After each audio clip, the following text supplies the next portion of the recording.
உலகில் அதிக வெப்ப அபாயம் உள்ள நகரங்களின் பட்டியலில் அதிர்ச்சி அளிக்கும் வகையில் மதுரை மாநகரமும் உள்ளது.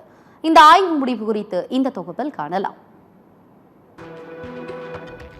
சுமார் 2000 ஆண்டுகளுக்கு முந்தைய வரலாற்றை கொண்ட உலகின் மிக பழமையான நகரங்களுள் ஒன்றுதான் மதுரை. இதன் நகர கட்டமைப்பு மிக சிறப்பு வாய்ந்தது.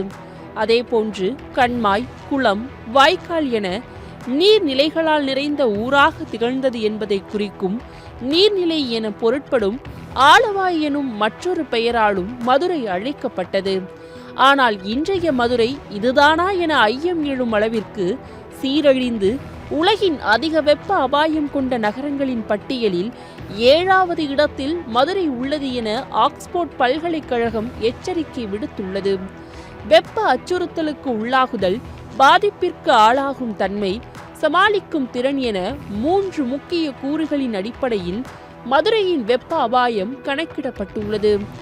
மேலும் மக்கள் அடர்த்தி, பாதிப்பிற்கு ஆளாகும் வயதினர், வறுமை நிலை, குறையும் பசுமை பரப்பு, சுகாதாரம் மற்றும் நகர்ப்புற உள்கட்டமைப்பு போன்ற காரணிகளின் அடிப்படையில் மதுரை அதிக வெப்ப அபாயத்திற்கு ஆளாகும் நிலை ஏற்பட்டுள்ளது எனவும், வெப்ப அபாயத்தை வெறும் அதிக வெப்பநிலையால் மட்டும் அளவிட முடியாது என்றும், சமூகம் மற்றும் பொருளாதார பாதிப்புகள் ஆகியவை இணைந்தே உண்மையான அபாயத்தை உருவாக்குவதாகவும் அந்த அறிக்கை எச்சரிக்கை விடுக்கின்றது. நீர்நிலைகள் ஆய்வாளர் கனகவள்ளி மதுரையின் இந்த நிலை குறித்து நமது செய்தியாளரிடம் கூறுகையில், மதுரை மாநகராட்சி எல்லைக்குள் இருந்த சுமார் 150 நீர்நிலைகள் 40 விழுக்காட்டிற்கும் மேல் அழிக்கப்பட்டதாகவும் வேதனை தெரிவித்த அவர் தொடர்ந்து தெரிவிக்கையில், மக்கள் உன்னுடைய நெருக்கம் மதுரையில் ரொம்ப ரொம்ப அதிகம். ஏறக்குறைய 14 லட்சம் பேர் 140 சதுர கிலோமீட்டரில் இங்கே இருக்கிறாங்க. இது 2011 பாப்புலேஷன் டென்சிட்டி பொடி பொறுத்தளவு. இன்னைக்கு 2026 நம்ம இருக்கோம். ஏறக்குறைய 10,000க்கு மேலே கூடுதலாக தான் ஒரு சதுர கிலோமீட்டரில் மக்கள் தொகை இன்னைக்கு இருக்கிறதுக்கான வாய்ப்பு இருக்குது. அந்த மக்கள் தொகை அதிகமாக இருக்கும்போது மக்கள் பயன்படுத்தக்கூடிய நீரினுடைய அளவு அதிகமாகும். மக்கள் வெளியிடக்கூடிய வேஸ்ட் கழிவுகள் கூடும். இந்த கழிவுகள் கூடும்போது நமக்கு நிச்சயம் அதே போல் மக்கள் பயன்படுத்தக்கூடிய ஏசி, மக்கள் பயன்படுத்தக்கூடிய வாகனங்கள் இவைகள் எல்லாமே கூடும்.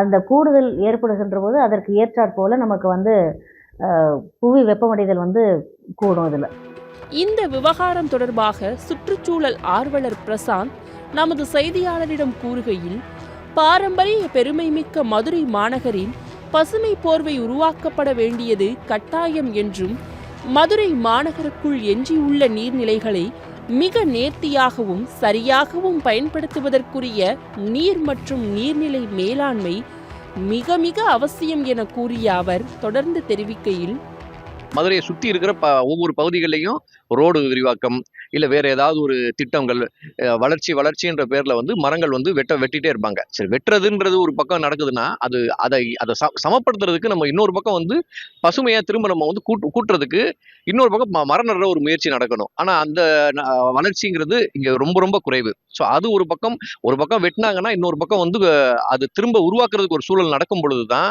அது சமமாகும். அது சமம் இல்லாத சூழல் இங்கே இருக்கிறனால அதனுடைய தாக்கங்கள்னால இங்கே வெப்பங்கிறது அளவு கூடிட்டே இருக்கு. ஸோ இன்னைக்கு உலக அளவுல பார்க்கும்போது மதுரை 7வது இடத்துல இருக்கிறதுன்றது ஒரு வேதனையான விஷயம். இதுக்கு மக்கள் எல்லாரும் ஒன்று சேர்ந்து மதுரையை திரும்ப பசுமை நகரமா மாற்றுறதுக்கு எல்லாரும் ஒன்று கூடணும். வைகை நதியை மீட்டெடுக்கணும். ஸோ அதே மாதிரி மரங்களையும் நம்ம இங்கே நிறைய நட்டு வளர்க்குறதுக்கு நம்ம மக்கள்கிட்ட எல்லாரும் முன் வரணும். உலகின் நீண்ட வரலாற்றை கொண்ட மதுரை மாநகர் வெப்ப அபாயத்தால் பாதிக்கப்படும் என்ற எச்சரிக்கையை புறந்தள்ளாமல் உடனடியாக சுதாரித்துக் கொண்டு மதுரையின் பசுமை வளத்தை, சுற்றுச்சூழலை மீட்டெடுக்கவும் உரிய நடவடிக்கை எடுக்க மத்திய மற்றும் மாநில அரசுகளும் மாநகராட்சி நிர்வாகமும் முன்னெடுப்புகளை மேற்கொள்ள நீர்நிலைகள் மற்றும் சுற்றுச்சூழல் ஆர்வலர்கள், ஆய்வாளர்கள் வேண்டுகோள் விடுத்துள்ளனர். சத்தியம் தொலைக்காட்சியின் செய்திகளுக்காக மதுரை மாவட்ட செய்தியாளர் கார்த்திக்குடன் செய்திக்குழு.